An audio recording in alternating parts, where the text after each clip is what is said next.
sa buong Japan. So kung gusto mo magkaroon ng mga luxury brands na next to that naman is yung pero dahil sa tax 10% kaya 2,750 na 4,000 yen in 198,000 yen sa pinaganda.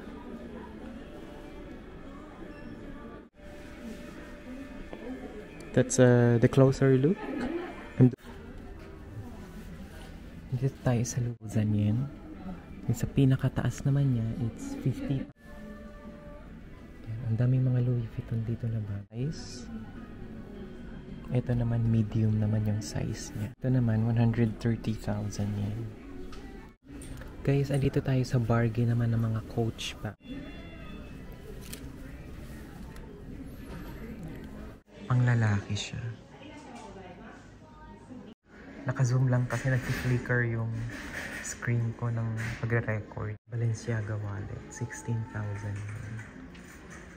Nag-flicker lang kasi kaya switch ko na sa pinaka.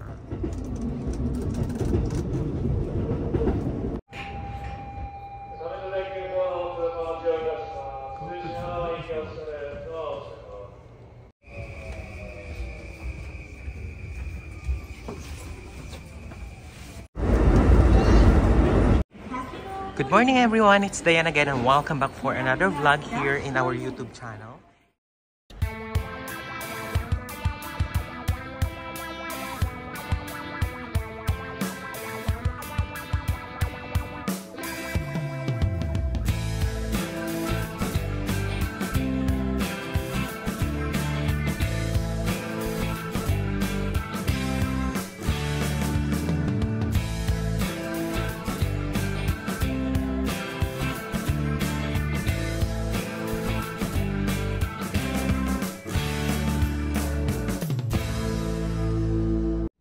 Halika at pasukin na natin itong Book of Super Bazaar. Medyo nakakapagod mag-bike dito in fairness. So, ayan yung van. Pwede kayong sumakay dyan. Hindi ko lang talaga alam kung saan nag-start ang pick-up at drop-off. Pero, mali mo naman na mag-google natin siya, di ba?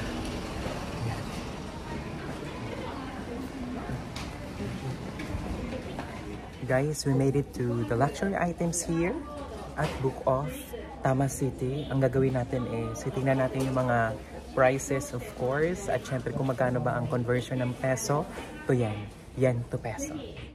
Guys, I'm taking you to my favorite book of here in Japan. This is in Tama City. Yeah. Favorite ko to kasi sobrang daming mura dito na book of. Most of their items are at 50% off. Yun yung i-discover natin dito sa Book of Super Bazaar dito sa Tama City. And don't worry guys because I'm gonna be putting on the vlog kung paano kayo makakapunta dito mismo sa Book of na ito. Ngayon, pupunta agad tayo sa Chanel. Ang conversion ng yen to peso lalabas dito sa ating vlog. So, we are at Chanel, one of the most popular brand here in Japan. We are starting with 280,000 yen in pristine condition and gold sling and hardware with lock around 280,000 yen. Diba? Sobrang ganda niya. Pag nakikita nyo yung parang kulay brown na nasa gilid ng price, I think mayroong box pa to. Yan. Then itong isa naman is 72,000 yen. Maliit lang siya na Chanel.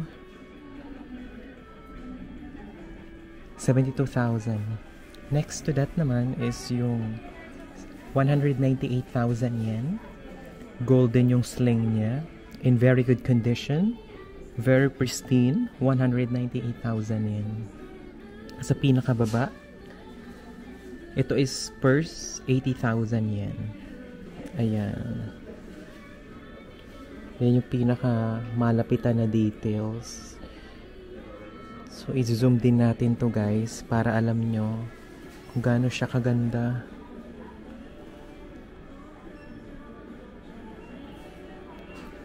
Ayan. Dito din sa kabila. Para makita nyo talaga mismo kung gaano siya ka-kinis. That's the closer look. I'm doing zoom para makita nyo talaga yung pinaka-details niya. Na it's really in pristine condition. Sa pinakababa, meron naman ditong 350,000 yen. So this is Chanel bag pa din. In pristine condition. Walang masyadong gasgas. Do medyo yung pagka-leather niya medyo tupi-tupi na. Pero I think yan talaga yung pinaka-rare sa Chanel. In gold lock din siya. 350,000 yen.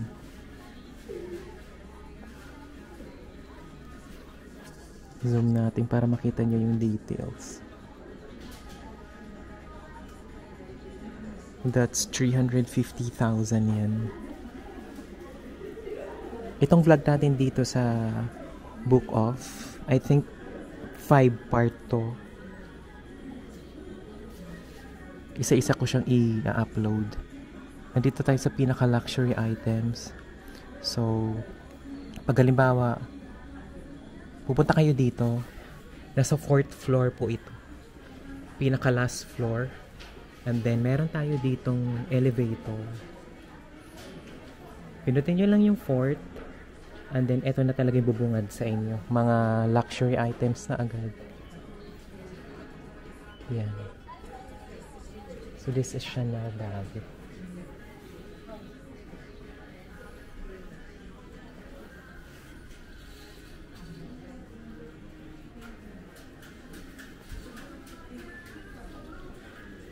Chine-check ko kung mayroon silang Hermes.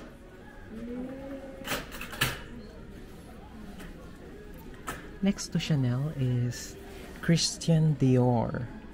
This is in purple color, 81,000 yen.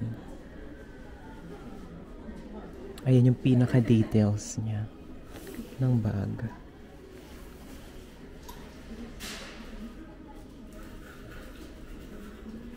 ₱81,000 yan.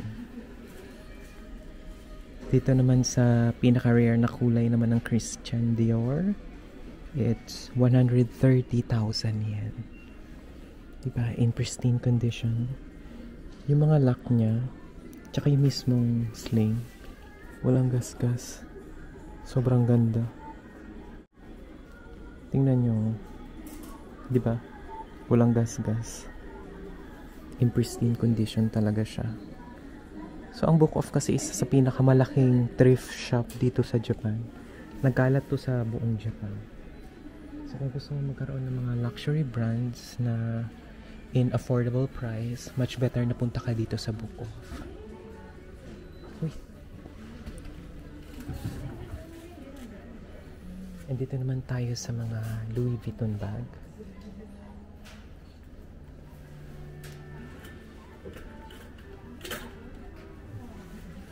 Dito tayo sa Louis Vuitton bag. Yung mga classic design dito, nag-start siya ng 50,000 yen to 120,000 yen. And then, itong maliit na Louis Vuitton bag, 80,000 yen. Yung sa pinakataas naman niya, it's 50,000 yen. Then, sa pinakababa naman niya, ito is 100,000 yen. In pristine condition. Ito yung mga classic leather Louis Vuitton bags. Diba? Yan. Para lalo nyo makita talaga yung detalye niya. Tapos ito naman, 120,000 yen. Pag tinignan nyo yung mga handle niya sa mismong bag, ang kikinis pa ng mga yan. Diba nakikita nyo naman, walang masyadong gasgas. Ito is 120,000 yen. Ito 120,000 yen. Then tong isa naman, may susi pa siya. 90,000 yen. Yan. Ang daming mga Louis Vuitton dito na bag. Ito, is 80,000 yan. Tsaka itong isa naman 78,000.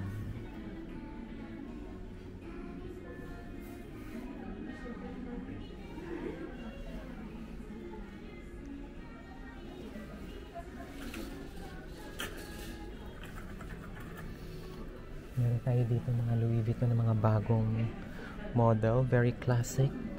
Yung pinakadulo medyo malaki siyang, I don't know, tote bag tawag dyan. 170,000 yan. Ito, yun, yung isa.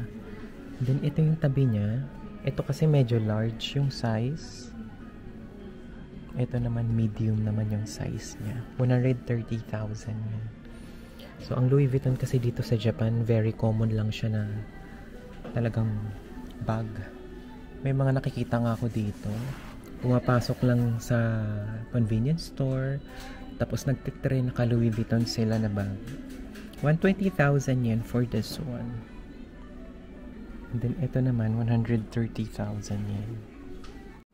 And then yung tabi niya 39,000 yen. And then 180,000 yen. Isa man sa pinakataas 120,000 yen. Then 45,000 yen. 54,000 yen. And 80,000 yen. 49,000 yen. Then yung mga ibang design nasa 45,000 yen to 33,000 yen. Itong isa Louis Vuitton din siya in yellow color. Parang yellow orange siya. 49,000 yen. Then ito 30,000 yen to 54,000 yen. So taas may 100,000 yen. Ayun. Then yung isa naman 18,000 yen. Diba? Meron din sila dito mga Louis Vuitton bag. 59,000 yen. Na yung isa 40,000 yen. Then itong isa naman 52,000. Then yung pinakalikod niya 70,000 yen. Ayan. I noticed that most of my viewers have not yet subscribed to my channel. Please like, share, comment, and subscribe, and forgive me for my voice kasi medyo, diba, sobrang lamig dito sa Japan. Ngayon nasa 5 degrees, medyo wala akong sipon ha, pero yung boses ko kasi medyo, akala mo may sipon eh. So we're at Gucci. Itong isang malaking tote bag. This is 130,000 yen. Yan. Then sa baba niya 52,000 yen. Tingnan niyo yung handle niya. Walang gas-gas masyado. In pristine condition pa. Lalo naman to 64,000 yen. Ito yung 110,000 yen. Guys, ito yung pinaka-favorite ko na book off. I know that I always say this many times. Pero yes, ito talaga yung pinaka-favorite na book off ko. Last visit ko dito sa Japan was April this year. Nire-renovate pa kasi itong taas nila ng mga luxury items. Kaya hindi ko masyadong na-vlog talaga. Kaya nga bumabawi tayo this time na makapag-vlog tayo. As many as we can.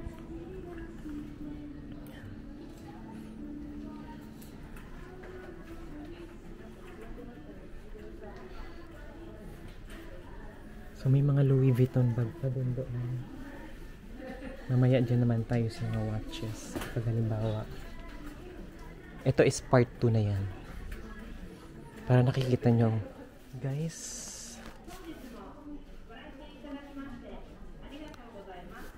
nasa watches tayo ha.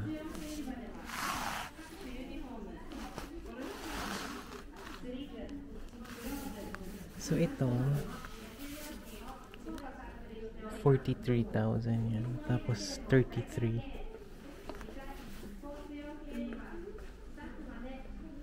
That's 43,000 yen. And then 30,000. Ito naman is 10,000 yen. 12.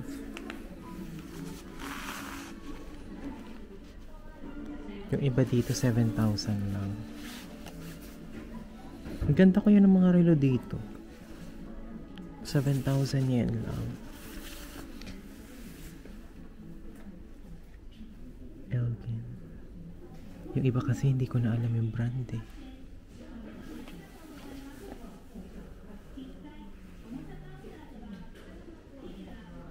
Ito 7,000 guess. 5,000. Ito ata mga brand watch.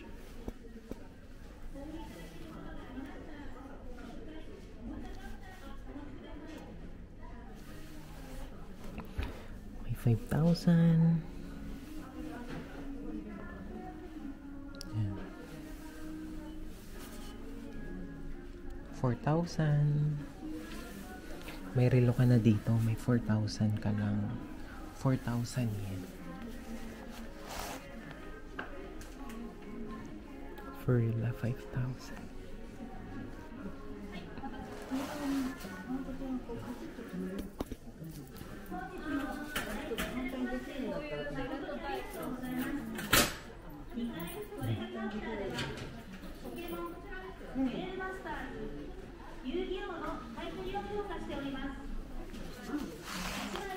Ito Louis Vuitton na mga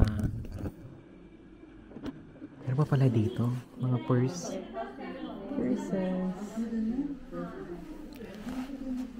8,000 yan.